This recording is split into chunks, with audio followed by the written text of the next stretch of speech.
What's up everyone, Alyssa Knight here. Today is the much anticipated digital imaging color theory and color psychology video. I'm going to be teaching all of you how color theory, how color psychology works, and how it can be used as colorists to set the mood and tone of an image and thereby affect the mood and the emotion of your audience. So stick with me. This is going to be a fun-filled day. I find this subject incredibly exciting. I may be a huge nerd, but I love it, and hopefully you will too. And that this will add value to you as a colorist moving forward. So without further ado, let's get started. All right, so first I'm going to cover an introduction on what color theory is, why it's important to you as a colorist. Now, I am going to do a compare and contrast between the idiosyncratic nuances between digital imaging color theory and psychology and traditional color theory. Now, color psychology works the same with traditional and digital imaging, but color theory in the sense of as it relates to the primary colors and subtractive versus additive light, that's different. And I'll talk about those differences in this presentation as well. Now, during the course, I'm going to also cover the color wheels, which is going to be the primary colors, the secondary colors, the tertiary colors, color harmony, complementary, analogous, and triadic colors, and how to use it when you color grade. In color psychology, I'm going to talk about how you can evoke emotion with your audience and how to actually use color psychology to do that. I'm also going to cover the nuances between the two terms, color space and color gamut. This is an often conflated term that I want to make sure I clarify for all of you. And then finally, I'm going to cover how all of this, color theory, color psychology, can help make you a better colorist in your NLE. Okay, so what exactly is color theory? Color theory is an organized body of knowledge that deals with the study of colors, their relationships with each other, and their effects on human perception. It basically is the power to use colors to evoke emotion or a visceral response from the audience that's looking at it. I'm going to talk about the color wheel, and that's basically a visual representation of the relationships between these colors. Next, I'm going to cover color harmony and how the arrangement of those colors that you choose can evoke that visceral response from your audience. Color psychology explores the psychological effects of colors on human emotions, perceptions, and behavior, and how you can evoke that specific emotional response by the colors that you choose. In color mixing, it's the process of combining different colors to create new colors. There are two main types of color mixing. There's additive color mixing and subtractive color mixing. In my last video, I covered traditional color theory, which is subtractive, whereas DI or digital imaging color theory is additive. Now, traditional color and DI color theory share a lot of the fundamental principles, but again, there are some nuances between them. With traditional, which is subtractive, this is the CMYK color model, or cyan, magenta, yellow, and K actually stands for black. Not any other color. So CMYK model is a subtractive model. Colors are created through absorbing wavelengths of light that we can see with our eyes. The wavelengths of light that don't get absorbed are reflected back to us, which is the color that we see. Now, with subtractive light, because you're taking away, or it's the absence of that wavelength of color, it's going to look more muted in contrast than additive color. So if you compare something that's subtractive, like printing a photo on a piece of paper, which is subtractive, which is that CMYK model, it's going to look a lot more muted in contrast to something like additive, meaning what you see on your screens, because we're using luminosity or luma to add light to that color or cause that, what we'll talk about in a moment, which is subpixels within the pixels on your digital display. We're causing those individual red, green, and blue subpixels to light up, actually becoming more vibrant, add more luminosity to it. And that is why it's going to be a lot more vibrant, and it's going to have way more luma than subtractive color. Now, subtractive colors are cyan, yellow, magenta, and black, like I mentioned, and that is the CMYK model that many of you have probably heard of. Now, with the CMYK model, these are things like printing a picture on a piece of paper, printing a picture on a t-shirt, or painting on a canvas. Now, with subtractive color models, you're actually starting out with a base color of white, right? With subtractive colors, again, it uses reflected light, so colors appear more muted. An example of this is with printers, where it's printing on a piece of paper, CMYK, pigments that are distributed by the print heads in tints. A tint is a screen of tiny dots appearing as a percentage of one color. The overlapping dots create the illusion of a hue. Now, for those of you who are old enough to remember when we went from black and white printers to color printers, we had like dot matrix printers, right? When you were searching for a printer, well, when you're looking at a printer, you are looking based on the number of dots per inch that it can achieve. Now, that's because the more dots per inch, obviously, the more vibrance, the more hues, the more color you can get, and the more just amazing that that printed page is going to look. So remember, printers use dots per inch, whereas, and we'll talk about this in a minute, but whereas on digital displays, you're talking about pixels, okay, or PPR, pixels per inch. The colors are darker and more muted and subtractive. With digital imaging, again, we're talking about additive color. This is the dealing with representation and manipulation of colors in electronic devices and displays. It describes how light produces color. With additive, you're using red, green, blue. Again, the primary colors of CMYK in subtractive, and in digital imaging, RGB or red, green, blue. Now, primary colors are colors that cannot be created by mixing any other colors. All right, so red, green, and blue primary colors cannot be created by mixing other colors. In additive color, you're actually starting with black, right? So again, black screen, you're starting with black and you're adding red, green, and blue light to produce that visible spectrum of colors that we see with our eyes. Now, our eyes actually can only see a certain amount of color space, and we'll talk about that in a minute as well, but can only see a certain amount of color space. Now, we take that into consideration with the different color spaces that are available to you in DaVinci Resolve. So, okay, now, again, the starting point is black. Light is combined to create color, and colors are far more brighter, way more saturated with additive color because of that. Colors are represented by combining different intensities of red, green, and blue light.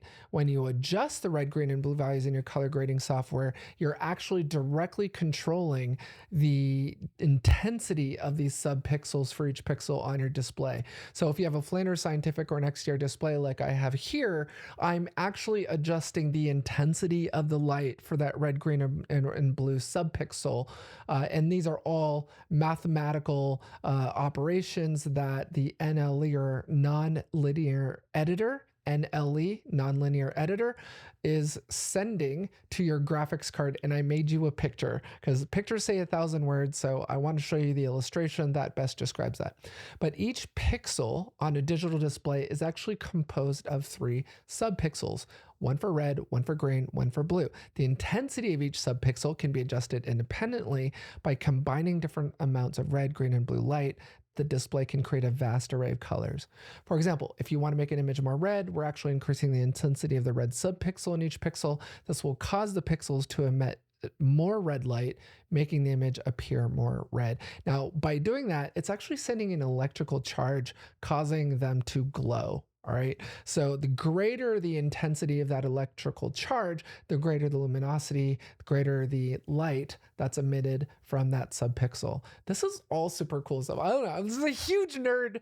Totally nerding over this kind of stuff. I love it. I don't know, especially just researching this and putting this lesson together. It's just so exciting to me to really, maybe it's my hacker mindset, but I just like to take things apart and figure out how things work. I want to know, as I'm adjusting the hue or the saturation or the tint of an image within DaVinci Resolve, right? So like while I'm in DaVinci, what is actually happening? What is actually happening while I'm adjusting those primaries, wheels, or those curves? And this course today will help you better understand that. All right, so I'm going to move my video window. Where's the best place for it? Let's put it here. All right, so primary colors. Let's talk about the DI primary, secondary, tertiary, and color harmonies in digital imaging. All right, so primary colors are the foundation of all other colors and cannot be created by mixing other colors. We talked about that. In digital imaging, the primary colors are red, green, and blue. Secondary colors are created by mixing 2 primary colors together. In digital imaging, the secondary colors are green, orange, and purple. And to create green, you mix yellow and blue. To create orange, you mix red and yellow. And to create purple, you mix red and blue. Tertiary colors are created by mixing a primary color with a secondary color. So for yellow green, you're mixing yellow and green. For blue green, you're mixing blue and green, and so on and so on. Blue violet, red orange, and yellow orange. So those are your tertiary colors. Now I put a color wheel here. I did not create this color wheel, but I grabbed this off of Google Images.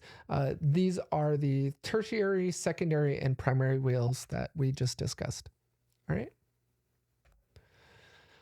Now, if any of you are really struggling with what I'm talking about today in this course, I do actually have a lot of posters and illustrations that I've put in this actual course material. So, and I will make my presentation available for all of you to download if you want to grab it later.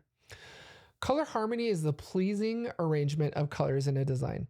Operative word there being pleasing. There are three main types of color harmony. There's complementary colors, which are opposite each other on the color wheel. When used together, they can create a striking contrast. Examples of complementary colors include red and green, orange and blue, and yellow and purple. Another set of complementary colors is yellow and gray. I don't know if any of you have seen that, but that looks absolutely amazing. I love, actually, I'm using it here. It's kind of like a bluish gray, but that's what I'm using here in my in my color harmony deck. And my choice of colors here is I used a sort of bluish gray background with yellow, pleasing colors. All right, pleasing arrangement of complementary colors.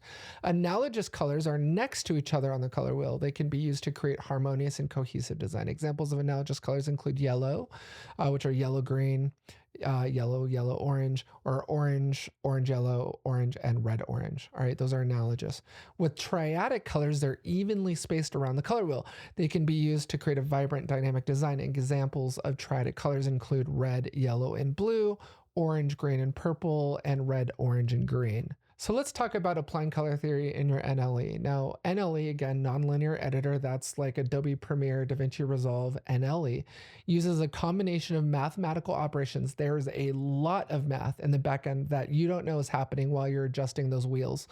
NLE uses a combination of mathematical operations to adjust the various aspects of an image's color palette, including its hue, saturation, and luminance. Okay, you'll see a lot of this terminology in DaVinci, but hue, saturation, luminance, HSL curves, right? Hue refers to the pure color such as red, green, or blue. Saturation refers to the intensity or purity of that color. So if you all remember when I adjusted the saturation, whether it was the HSV saturation or the saturation in general of the images when we were grading China White together, by adjusting and bringing that saturation up, I was making those colors a lot more pure, a lot more vibrant. The reds were becoming really red and the blues were becoming really blue. All right, that's the purity or intensity of that color. With luminance, you'll hear me use the word luma or luminance instead of exposure a lot of the times. I tend to use luminance a lot more. It refers to the brightness of that image, how bright that image is. All right. For tools, let's talk about the terminology and tools. So curves, within your NLE, there are certain tools that are available to you that allow you to modify these values. With curves, it allows a colorist to precisely adjust the lumens of an image, and you'll hear the term S-curve. All right, it's that line in curves that you can modify, as well as the other curves like saturation, hue versus sat, hue versus, anyway. Curves allow the colors to precisely adjust lumens of an image, enhancing shadows, highlights, and midtones. Remember that your midtones is where your skin tones live, all right? So shadows, highlights, and midtones. With levels, you're adjusting the overall brightness and contrast of an image by setting the black point, the white point, and the gamma values. All right. With hue, saturation, and luma, or HSL, it allows you to separate the adjustments to hue, color, saturation, intensity of color, and luma, and that's your HSL curves. For color balance, your color balance is neutralizing the color cast by adjusting the levels of red, green, and blue in an image, and your lift, gamma, gain adjusts the shadows, gamma controls of the midtones, and the gain effects of the highlights. So you'll see some folks on YouTube telling you, bring down your lift and push up your gain to adjust that contrast making your shadows darker, highlights brighter. All right, so I actually made an illustration for all of you to help you understand what the heck is happening when DaVinci Resolve is doing its magic. So in step one, as you're adjusting those primaries wheels, as you're adjusting those log wheels or your HDR wheels, you are actually communicating these operations, these mathematical operations to your GPU or your graphics card, which is basically responsible for rendering the image and sending it to the display. So here we start over here on the left. Those changes to those RGB values are being sent to our GPU here. The graphics card or GPU converts the color information from DaVinci Resolve into electrical signals that can be understood by the monitor. Okay, so then your monitor, your Flanders Scientific or your X-Share, whatever it may be, the monitor's display panel, typically composed of liquid crystals or OLEDs, receives those electrical signals from the graphics card. These signals trigger the activation of individual pixels, and we talked about this earlier, subpixels on the display panel, causing them to emit light at specific intensities, whether it's red, green, or blue. Now let's talk about how that emotion is created with your audience with color. So we're going to get into color psychology now. Color psychology is the study of how colors affect human behavior, emotions, and perceptions. It's a complex field that draws on insights from psychology, anthropology, and design. You have to remember, this is why I like to teach traditional color theory as well, because color theory in traditional color theory way predated by centuries digital imaging color theory. Digital imaging color theory is a relatively new study. It's a relatively new area. And, if you think about the painters that go all the way back, the artists that go all the way back for centuries, traditional color theory started it all right? So that's why it's important, I think, for me and you to also understand traditional color theory. Even anthropology comes into color psychology. Color psychology has been used in marketing, advertising, and design for years. It's used in filmmaking and video production as colorists recognize the power of color to evoke emotions and influence viewers.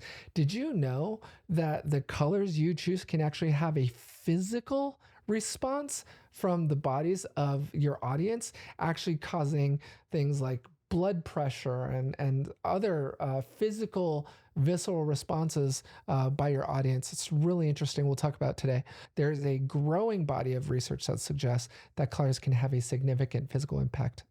Now, what are those color emotions? Let's talk a little bit about it. There's reasons why McDonald's chose yellow for its golden arches, and a lot of food companies will use yellow for their branding.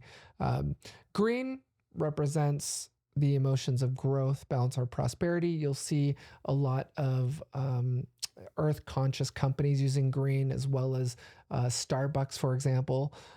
Red tends to evoke passion, energy, and confidence. It also can give you feelings of anger or, unsettled, an unsettled feeling, sort of kind of like you're at the edge of your seat. Orange, optimistic, extroversion, motivation. Purple, creativity, respect. I love the color purple. That's probably why, is I'm a very creative person. I love the color purple. It also evokes emotions of respectability, and also we'll talk about this as well, but royalty. That's why a lot of royals use the color purple, and this goes back to actually how they created the color purple by extracting it from snails. Talk about that back in the day. Let me move my video window. And blue, giving you the feeling of responsibility or success or trust. This is why a lot of banks will use the color blue, like Chase. Chase's brand is blue. Black is more serious, classic, traditional, whereas gray is longevity, modernism, and calmness. That's interesting. So if you think about it, a lot of the new homes that are being built now, and a lot of interior designers, you'll notice, are starting to paint walls gray or even dark gray. That's a very modern look. When Mel and I set out to build our house, this is a new construction. We built this with Toll Brothers. Actually, the only other color available to us if we weren't going to do white walls were gray. It's a very modern sort of interior design look and feel now. People are decorating with gray. With white, it's more pure, clean, simple. This is why hospitals you'll typically see are just, it's very overwhelming amount of white, where you feel like it's just this, it's too overpowering sometimes. But white walls, white floor, white couches, white seats, everything's white because white feels clean. It gives you this, evokes this emotion of cleanliness. So I pasted this color emotion guide for all of you. Yellow, friendly, excitement, creative, trust, everything we just discussed. So if all of you want to maybe print that out or screen grab that, you can. So when you are in your NLE and you're about to begin color grading, you want to apply the color psychology that we've talked about today to your grading effort. You want to consider the overall mood or atmosphere of the film or video you are working on. What emotions do you want to evoke in the viewer? Here's the thing.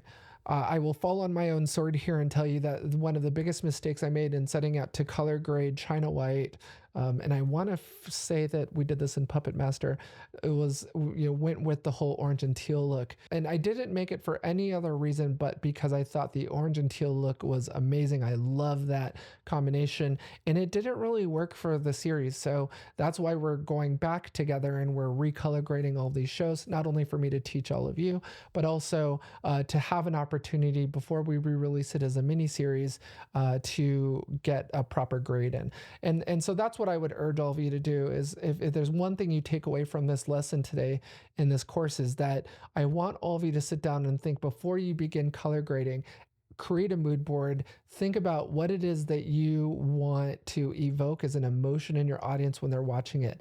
Have a reason, be calculated, understand why you're making the decisions you're making when you color grade. Choose a color palette that is consistent with the mood or atmosphere of the film or show. This will help to create a sense of unity and cohesion. Have a reason behind everything you make, every decision you make as a colorist. Use color to highlight important moments in the film or video. For example, you might use a flash of red to accentuate a moment of violence or a burst of blue to highlight a moment of peace. You'll see this very often in films where there'll be a flash of a color, but there's a reason behind that. It's not just random. Be careful not to overuse color psychology. Too much of any color can be overwhelming and jarring. You'll hear me say this a lot on this channel, which is don't be heavy-handed in your color grading. Have a little bit goes a long way in color grading. Have a reason behind everything you do and make sure you don't overdo it. Experiment with different color palettes and see what works best for your project. There's no hard and fast rules when it comes to color psychology. So don't be afraid to experiment and be creative. Be creative, break the rules. You'll hear me talk about that a lot as well. Color outside the lines. Definitely have a reason behind everything you do, but also don't worry about all the rules because in my world, the rules were meant to be broken. All right, color space versus color gamut. Again, often conflated and something I want to clarify with all of you. Color gamut refers to the range of colors that a particular device can support, such as a monitor, printer, or camera. Color space, on the other hand, is a mathematical representation of how colors are defined and organized. It's a model that defines the relationship between different colors, and it's used to encode and transmit color information. Color spaces are typically defined using 3 or more primary colors, such as red, green, and blue, and a set of mathematical rules for mixing these colors to create a wider range of colors. The color space in our world as colorists, right? Rec 709. ACEs, Da Vinci wide gamut. Those are all color spaces. All right. Now there's the color space that the human eye can support, and then there's color spaces in our NLEs. In simpler terms, color gamut is the range of colors that a device can handle, while color space is the system used to represent those colors. I thought this was the best analogy I could give you. Think of color gamut as sort of the easel, or, that you put your paint colors on, right? That's the available colors to you as a painter that you can fit on that easel, that your easel can support. That's what's available to you. Whereas color space is how all of those paints come together and all the wide variety of ways that you can mix them to create new colors. What a great analogy, right? Okay.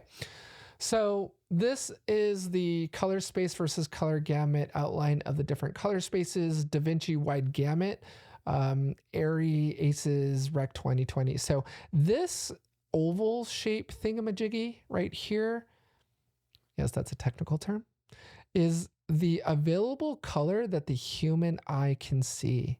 All right. That is what the human eye is capable of seeing. Now, for those of us who are not colorblind and have no problem with our vision, this is the available space. Now, you can see here Rec 709 out of all of these. It's a pretty old standard. I've talked about it in previous videos and how it came about, but it's very limited, right? But if you look at P3, if you look at Rec 2020, which is a newer standard, and then you look at ACEs, right? And then you look at ARRI Wide Gamut, and then DaVinci Wide Gamut. DaVinci Wide Gamut actually comes completely outside what the human eye can support. Okay, so now we're going to talk about warm colors versus cool colors, and we're going to get more into color psychology. So warm colors include red, orange, and yellow, and variations of those three colors. Generally, they're energizing. They create this sense of passion and positivity. Red being a very hot color, it's associated with fire, violence, and warfare. Now, I want to talk about the nuances between color psychology in the West and color psychology in the East, other parts of the world. The very interesting thing here that many of you may not know is that we actually have a different association of colors to certain events or certain emotions than other countries, depending on where we grew up. For those of you who are outside the United States, who are in Europe, but even Asia, the Far East, that sort of thing, you'll know exactly what I'm talking about. You have especially those of you who are in Sudan, in Africa. We have people from all over the world who are members of this community. And one of the things that I'm sure you can attest to is that we all have different definitions and associations of colors to certain psychological or emotional responses. So I'm going to be covering the West, but I will be talking about how they differ in different parts of the world. All right. So it's also associated with love and passion, but also if you think about it, red is associated with the devil, but at the same time associated with Cupid. So there's this contrast in how we view particular color associations, even here in the West. It can actually have a physical effect on people, raising blood pressure. We talked about this. So putting a lot of red or putting someone in a red room, we've found through research actually causes the human body to raise its blood pressure by looking at it. It's really strange, really strange. It can even affect your respiration rates, so causing you to have respiration issues. It's crazy to think about, but there's so much psychology behind colors, which is why I find it so important to teach all of you on this channel. It's been shown to enhance human metabolism too. So I actually dated someone a long time ago who told me she would have get in these sort of episodes of really violent episodes where she would say, "Oh, all I saw was red. All I saw was red." You'll hear people say that too. They'll say, "Oh, I got so angry and I just started swinging and all I saw was red." It's not necessarily the blood, that they're seeing. It's in their eyes. It's a very visceral response, as they just saw was red was a way to describe it. It can actually have a physical effect, like I mentioned. It can be associated with anger, but also danger. Pretty universal symbol for stop on the road. Now in China, though, in communist China, red is associated with happiness and prosperity and can be used to attract good luck. So, again, the distinctions between how we perceive red or associate red to specific types of emotions, and in the Far East, it's associated to completely different feelings and emotions. Red is actually worn by brides on their wedding days, whereas in the West, it's white. In the East, it's red. And in South Africa, red is the color of mourning. So when someone loses someone they love, when they lose in the United States, in the West, we use black, right? We wear a lot of black to funerals. In Africa, in South Africa, red is the color of mourning. So they'll wear red to a funeral. Now, there are different saturations of red that can mean different things. Again, lighter red is more energetic, whereas darker red is more elegant. Orange, vibrant and energetic. It's typically used as an alternative to red, where if you don't kind of want that angry, and my favorite holiday movie is The Holiday, you'll hear Cameron Diaz refer to, "I don't want a Scorsese red," right? I want an angry red, but not a Scorsese red. So again, when people don't want to get that angry red feeling but they do want something that's more powerful and energetic, they'll use orange. That's why a lot of the brands for sodas, like, Crush, right? That's orange. The energy drinks, you'll see them use a lot of orange. Gatorade, orange Gatorade, that sort of thing. It's associated with energy. It's also associated with earth and autumn, or change in movement. If you think about fall, right, we're changing seasons. It's considered to be associated with change, health, and vitality. It does command attention without being as overpowering as red. I talked about that. It's often considered more friendly and inviting. With yellow, it's a feeling of warmth, right? You think of the sun, you think of, I don't know, in many cases, it's associated with happiness and the sunshine. It's a happy feeling. It can be associated with deceit and cowardice, though, as well. Associated with hope. It can be seen in some countries when yellow ribbons are displayed by families on trees for loved ones at war, right? I remember during Desert Storm, Desert Shields, a lot of families who had family members that were off to war in Iraq and Afghanistan, they would tie really big yellow ribbons around their trees in their front yard to symbolize that. It's also associated with danger. We use that on stoplights right before the light turns red, meaning caution, right? Approach with caution, slow down, it's about to turn red. In Egypt, though, yellow is used for mourning. And we talked about how, again, different countries, different parts of the Middle East, the Far East, see colors differently. In Egypt, it's used for mourning. In Japan, it represents courage. In India, it's used for the color of merchants. Light yellow also gives a more calm feeling of happiness than bright yellows. Dark yellows and gold-hued yellows can sometimes look antique and used by designers to represent a sense of permanence, right? So if you want to make something look like it's just been there and just stood the test of time, right? You might want to use an antiqued goldish sort of yellow. So I grabbed some shots on Shot Deck that I felt may not immediately be evident that it's a warm shot, but it is, meaning that if you look at this shot down here, green is actually associated with cool colors, but this is actually a warm image. Up here, this is, a lot more sort of moody and dark. You might think is cool. This is actually a warm shot. Same here. You've got some blues here, but the primary, the dominant color here is actually reds and golds, which are warm. Same here. This is a dark and moody image, no lights on, only light is coming in is from the outside window. This is actually a warm shot too. So let's talk about cool colors. Cool colors are greens, blues, and purples. With blue, it's the color of night. It's the color of water, nature. They're usually calming and relaxing. That's why you'll see a lot of the, relaxing YouTube videos where they're playing meditation music and that sort of thing, or chill step or any kind of chill out music. It's usually blues, right? They're often associated with sadness. Blue is also associated with calmness and responsibility. Again, we talked about that, like how a lot of banks will use blue as their brand color. Light blues can be refreshing and friendly. Dark blues are more strong and reliable and associated with peace, spirituality, and religion. The Viet Hin, or Virgin Mary's robe, blue. Okay. Green can represent new beginnings and growth. We think about, what's the first thing that comes to your mind when you think about green? Probably trees, plants, living things, nature, right? Signifies renewal and abundance, money, right? Color of green can represent envy or jealousy, right? And a lack of experience. Have you ever heard that street slang term? You're so green, right? You're so green, meaning that you're a newbie, you're new, you're brand new, lack of experience, that sort of thing. It can have a balancing and harmonizing effect, appropriate for designs related to wealth, stability, renewal, nature, that sort of thing. All right, purple, my favorite color. Let's talk about purple. In ancient times, I talked about this, they actually extracted the dyes for creating purple hues from snails, which is a very time-intensive, very laborious process. So it was very expensive to buy anything purple. So that's why if you look at, oh my gosh, even the gummy bears, right?